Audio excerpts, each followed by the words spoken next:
Por favor, gostaria que os irmãos abrissem suas Bíblias no Evangelho segundo escreveu Lucas, capítulo 14. Vamos ler a partir do número 7.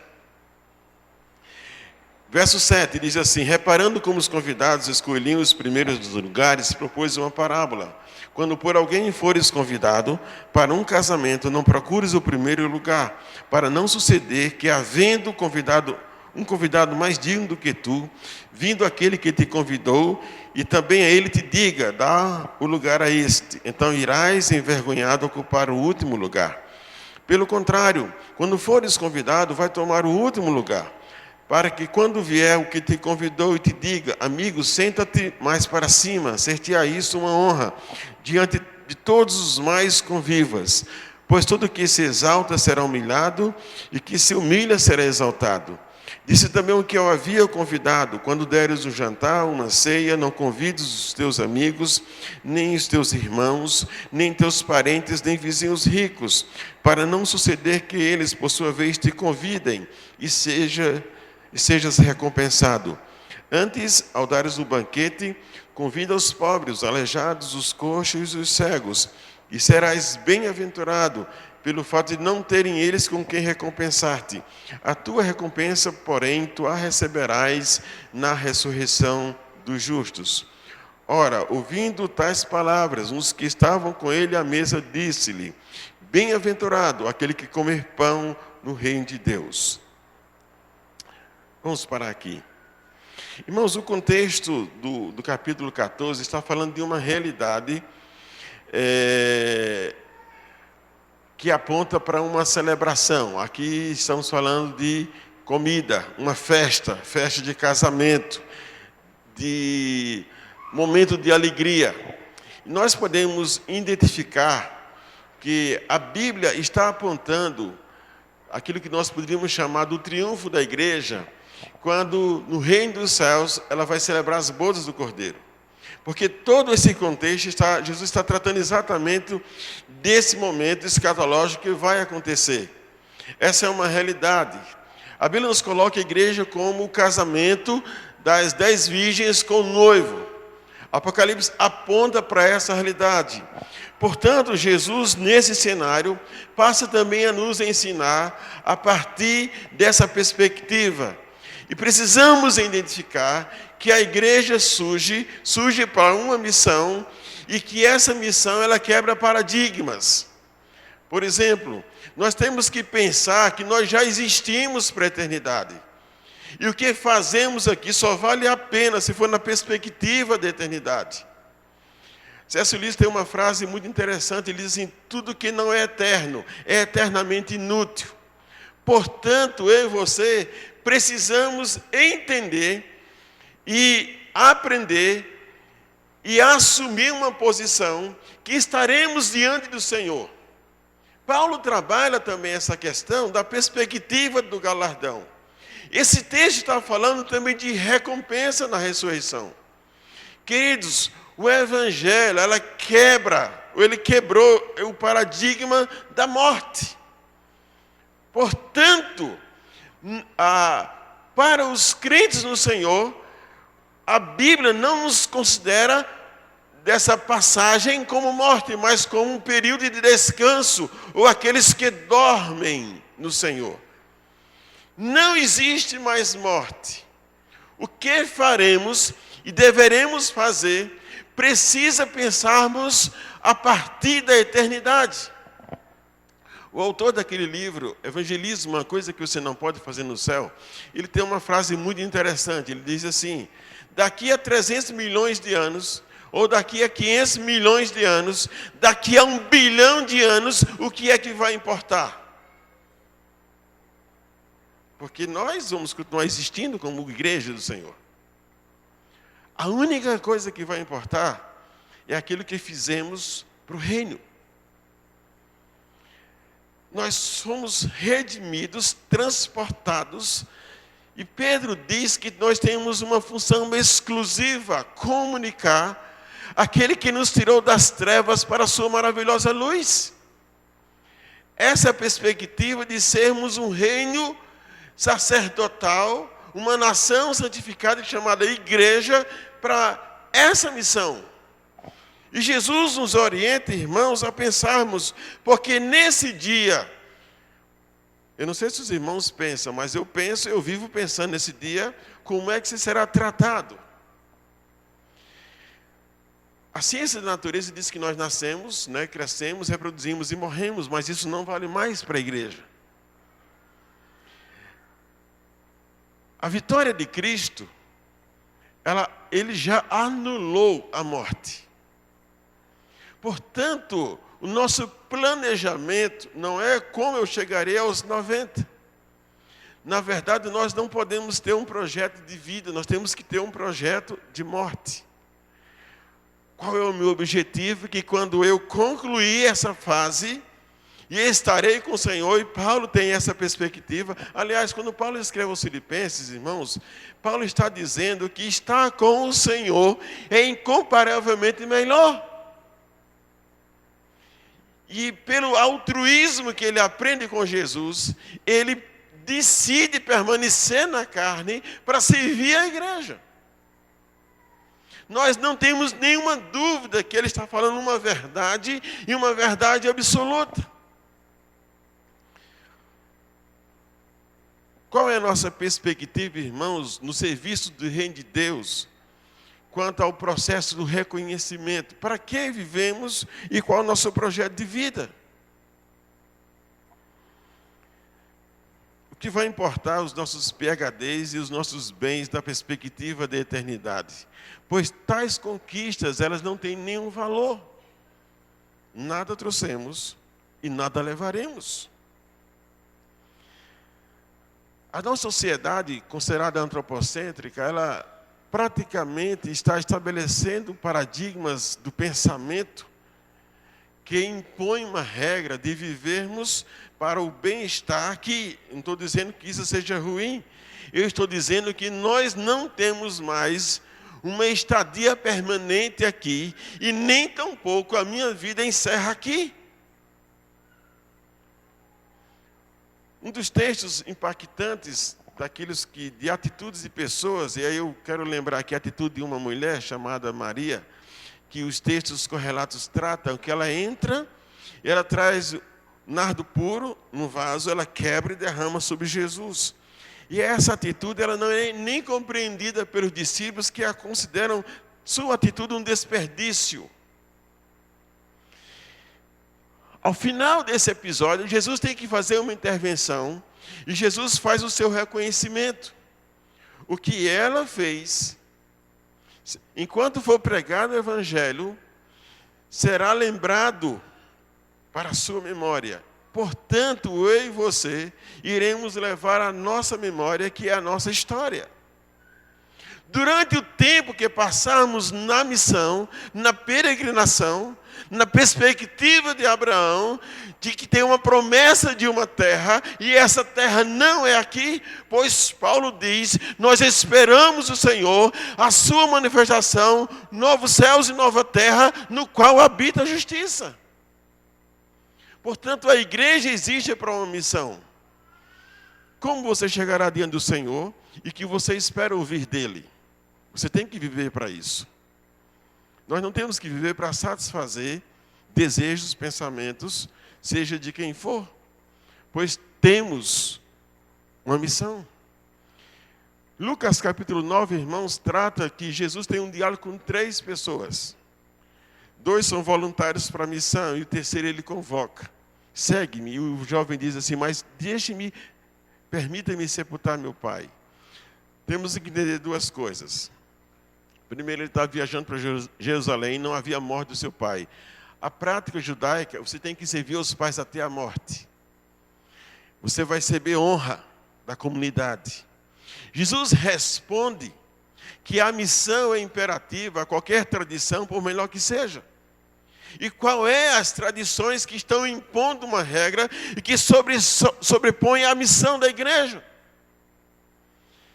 O ano passado recebi uma jovem no seminário, ela tem 30 anos, ela já foi a 8 projetos missionários. E ela disse para mim, pastor, me realizo quando eu vou para o sertão. E ela está vendo um conflito. Ela fez direito, ela fez pedagogia, depois mestrado, doutorado, pós-doutorado, foi selecionada e é professora da universidade, mas ela disse, eu me realizo no sertão, ela não sabe se fica ou se vai. Porque ela seguiu uma boa tradição. Queridos, nós não temos direção própria, essa é uma direção do Espírito Santo sobre a minha vida, sobre a sua vida. Seja aqui no Ipiranga, seja no sertão, ou seja na Espanha, como o casal vai, ou qualquer lugar do mundo. Nós temos que entender e vivemos para essa direção. Portanto, nós não podemos viver aqui na perspectiva da recompensa dos outros. Pois é isso que trata o verso 18, mas Jesus rebate dizendo o seguinte, quando você for dar um banquete, procura quem? Os pobres, os aleijados, os coxos e os cegos. Quem são os pobres? Eu não entendo que isso se aplica ao sentido literal apenas. Mas, por exemplo, quem são os cegos? Você tem o islamismo, que se você observar o Médio Oriente, eles nadam em dinheiro, mas são completamente cegos da perspectiva salvífica. Não estamos tratando aqui, irmãos, de uma condição social. Nós temos realidades de pessoas pobres e cegas que nadam em dinheiro. Aliás, Ronaldo Lidório diz que o desafio no Brasil é alcançar os mais ricos e os mais pobres. Todas as faixas etárias. E certamente aqueles que choram. Portanto, nessa direção do Senhor, que é uma direção estratégica para mim e você, se você quer pensar nesse dia, o texto diz, e serás bem-aventurado pelo fato deles não terem com que recompensar-te, e a tua recompensa, porém, tu receberás na ressurreição dos justos. De quem queremos receber a recompensa? Qual é o nosso objetivo de vida? Você vive para quê? Já não pensamos mais na perspectiva do reino e na missão? Eu estava pregando numa grande igreja em Campo Grande, e entre os cultos me levaram para falar para os adolescentes. Eu fiz algumas perguntas, a turma de 9 a 12 anos, meu Jesus, falar para adolescente, pré-adolescente. Eu cheguei e perguntei para cada um deles o que é que eles queriam ser quando eles crescessem. E cada um foram falando suas variadas profissões. Eu me lembro de um último rapazinho, ele estava assim no canto, era um semiciclo na sala, e ele baixou a cabeça e ele não respondeu. Eu disse, rapaz, você não pensou nada. Ele disse assim, ele levantou a cabeça, eu quero ser um bombeiro. Eu disse, que legal. E eu fiz uma segunda pergunta para eles. Qual é a profissão de todos aqui citados a mais importante? Eles falaram serem médicos, porque aí umas duas meninas falaram que queriam fazer medicina. E eu fiz uma terceira, o que é que eles fazem? Eles salvam uma vida. Eu disse, por quanto tempo? E eles começaram a pensar. E a conclusão, ele morre, né? Morre. Você vai esticando, 80, 90, 100, não tem jeito. Depois eu disse, o que é que faz o missionário? Porque alguns deles falaram que queriam ser missionários. E eles disseram, eles pregam a palavra, dizem qual é o resultado disso, as pessoas são salvas. E por quanto tempo? Eles entenderam para a vida toda. E eu repeti a segunda pergunta, então, qual é a profissão mais importante entre todas aqueles? Eram ser missionário. E quando eu falei isso, irmãos, aliás, eles responderam isso, aquele rapazinho levantou a mão e disse, pastor, diga, eu quero ser missionário, mas meus pais não querem que eu seja daquela igreja. Qual é a perspectiva para um país que estava caminhando para ser sexta economia do mundo e a perspectiva de ganhar bem aqui? O Espírito Santo parou de chamar pessoas para a missão?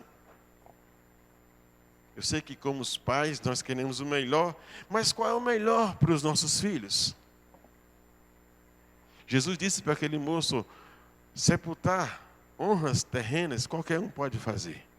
Para você ter uma missão, vai e prega o reino. Quando alguém que nesse cenário escuta a resposta de Jesus e fala, feliz aquele que comer pão, Jesus entra na segunda parábola. Ele diz, olha, verso 16, certo homem deu uma grande ceia e convidou a muitos. À hora da ceia convidou o seu servo para avisar os seus convidados, vinde, porque tudo já está preparado. Esse é o momento, irmãos, que nós aguardamos. O Senhor voltará, mas nós temos uma missão. Não obstante, a todos começaram a escusar-se. Disse o primeiro: comprei um campo, eu preciso vê-lo, rogo que me tenhas por escusado. Outro disse: comprei 5 juntas de bois e vou experimentá-las, rogo que me tenhas por escusado. Outro disse: casei-me, por isso não posso ir. Voltando o servo, tudo contou ao seu senhor. Então, irado, o dono da casa disse ao seu servo: sai depressa para as ruas e becos da cidade e traza para cá quem? A turma do verso 13. Os pobres, os aleijados, os cegos e os coxos. Depois lhe disse o servo: Senhor, feito está como mandaste, e ainda há lugar. Respondeu-lhe o Senhor: saí pelos caminhos, atalhos, e obriga todos a entrar, para que fique cheia a minha casa. Aqui nós temos agora uma direção muito clara. Se você estudar teologia bíblica, é uma igreja em missão peregrina, que o único lugar que não dá espaço para nós concluirmos que temos que ficar, mas uma igreja que está andando de forma permanente. Nós estamos em missão. Precisamos entender. As desculpas aqui apresentadas são um insulto ao dono da festa.